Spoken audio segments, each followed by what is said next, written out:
17లో రాష్ట్రాలు విడిపోయాక ఇక్కడ film development కార్పొరేషన్ని ఏర్పాటు చేయడం జరిగింది. సో ఇవాళ చలనచిత్ర పరిశ్రమను ఇక్కడ కూడా అభివృద్ధి చేయాలి అన్న సంకల్పంతో ఈనాడు ఈ యొక్క మళ్ళీ ఏదో నిర్వీర్యంగా ఉందో ఈ ఫిల్మ్ డెవలప్మెంట్ కార్పొరేషన్ అనే దాన్ని ఇవాళ మళ్ళీ ఇక్కడ దాన్ని మళ్ళీ యాక్టివైజ్ చేయడం, దాన్ని ఇంకా భవిష్యత్తులో ఒక కార్యాచరణను రూపొందించి మరి ఎవరెవరికి ఎటువంటి కష్టాలు కలగకుండా షూటింగ్లు నిరాటంకంగా జరగడానికి ఒక సింగిల్ విండో సిస్టమ్ లాగా ఏర్పాటు చేయాలి. అంటే ఒక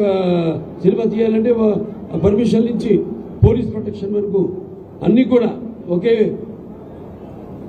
కప్పు కింద వాళ్ళకి